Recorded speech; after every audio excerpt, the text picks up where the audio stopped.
usually when you get in these situations where there's a straight out there and you're trying to figure out if somebody might be overplaying some hand that's worse than yours, you want to unblock the top pair so that they can have like top two or whatever, or in this case, like aces up.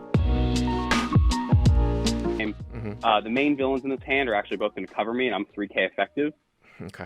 So I'm sitting at 3K. The guy to my direct left, who's I think plays for a living, is under the gun +1. I think he's sitting about 3.5. And then the dude to his left, who's going to be the second villain, is sitting about 4K, and he's a rec player, but I'm pretty sure he's a solidly winning rec player. So by the way, this is the villains that are important. This is what we're talking about when we talk about Texas poker and sort of the size. Like LA games are small with the blinds. Like a 5-5, 500 cap game is really small, almost unbeatable. But for whatever reason with Texas Match Stack, which is basically uncapped, like a 1-3 game, you can see will play like sometimes a medium-sized 5-10 game in LA. Yeah. 2-5 game is usually a big game in Texas. 5-10 is an enormous game. If you've seen the TCH Dallas stream, it's like plays like at 50-100. So it's very, very deep, which is very nice too. And then of course, the time collection, the membership fee is a lot less than the drop and the rake. Okay, so you're under the gun? Yeah, so I'm under the gun. And we actually, the three of us that are in this hand know each other, and we've kind of been buying drinks for each other all night. So it's been like kind of a jovial atmosphere for whatever that's worth. Uh-huh. Yeah, so I'm under the gun. I raced a 20. No straddle or anything like that? Size. No straddle on this hand. Usually there's been a straddle on the button, and it's the open race size when that happens has been to 30. Mm-hmm. Without the straddle, I just made it 20. Mm-hmm. Get called by under the gun +1, get called by under the gun +2, and get called by the cutoff. And the flop, so there's $84 in the pot, and the flop comes ace of clubs, king of clubs, 10 of spades. Ace of clubs, 10 of clubs, king of spades. Is that right? Ace of clubs, king of clubs, 10 of spades. Ace of clubs, king of clubs, 10 of spades. Okay, so... And we have the king of hearts and the king of spades. Okay, so you've got middle set here, right? Mm-hmm. That's right. Okay, and it's obviously a three-way pot. I'm going to be doing a fair amount of betting here. If I've four seen ways, four ways, excuse me, three opponents. I'm Yeah. going to be doing a fair amount of betting here.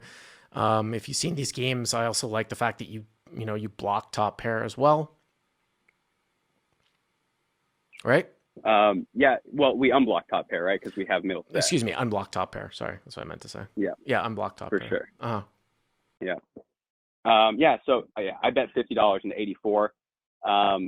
I don't know about the sizing. That'd be my first question. I kind of picked a middle sizing because I felt like that was kind of in no man's land. What would you do here, honestly, with my hand? I mean, I would probably tend to size up. I mean, you definitely need to be careful. Just like, I don't know if it was the last caller or the first caller that we had on, where from what I've seen, if you put somebody who's VPIPing meaning like playing a certain number of hands, like over 35% of hands, that particular person probably is going to call with all queen jack off and queen jack suited from any position.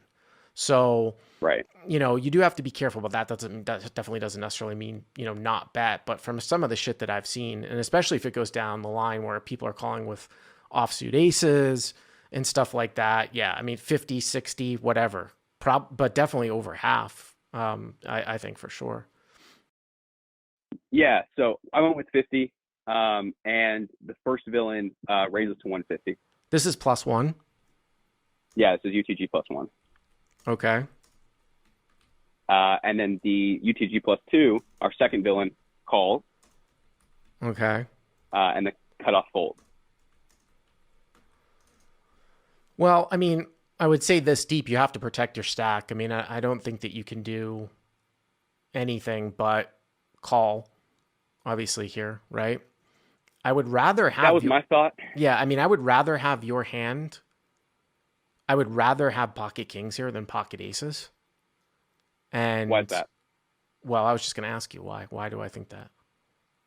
Oh, because I unblock top pairs, obviously. Well, what are people raising with, though, post-flop here? They're not going to raise with ace-9, are they? Yeah. No, absolutely not. It's like 2 pair plus, right? Yeah, I mean, I would tend to say that it just blocks a lot of aces up type hands. It might be a little bit more relevant as we move to the turn, because on this particular board, if everyone's always 3-betting off ace king, then ace 10 and king 10 might be the same. But usually when you get in these situations where there's a straight out there and you're trying to figure out if somebody might be overplaying some hand that's worse than yours, you want to unblock the top pair so that they can have like top 2 or whatever, or in this case, like aces up. But I don't think that I would be doing... I mean, the people in the game would just have to be absolutely horrific for me to bet 3-bet kings here. I mean, I think this is a relatively standard call when you're up against 16 combinations of nut hands that you're behind. The +2 cold call is a little bit scary here too. That was 50 to 150 that was call. kind of what I thought. Yeah.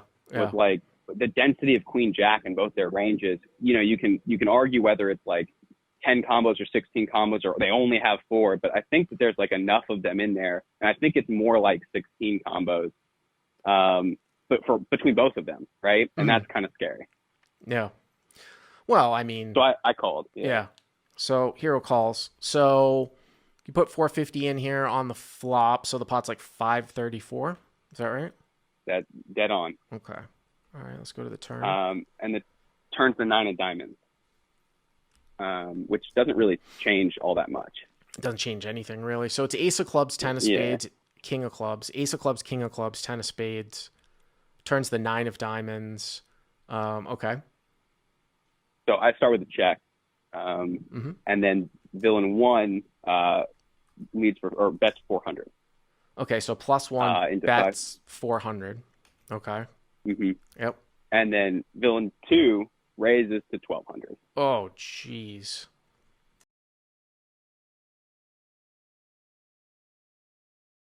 So the guy that cold called the raise, again, the flop went, you bet 50 on ace king 10 with 2 clubs. +1 to your immediate left makes it 150. The +2 player calls. You call. Now the turn's a brick. It's an offsuit 9. You check. +1 continues with a very large bet here of 400 into 534. And now +2 raises to 1200. So it's 1200 cold basically for you to call. I think you just fold. I don't know how you can continue on here. But again, like this is a spot where I think it's actually an easier fold. This is what I think I got one straight ahead of myself.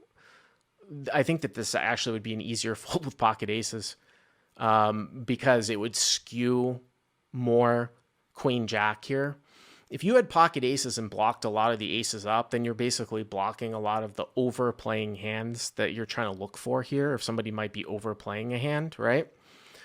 With kings, somebody could have aces up and just be going nuts. I mean, but again, it's like, you know, obviously if +1 bets 400, the other guy calls, you're going to call. Or if +1 bets 400 and +2 folds, you know, you're going to call. But after the guy called the raise cold on the flop and now made it 1200 on the turn, it's just, and this is, you know, an interesting example of, well, you didn't bet fold, of course, because on the turn you checked, but this is kind of bringing it back to a newer school thought where sometimes you don't want to bet fold hands for value on early streets.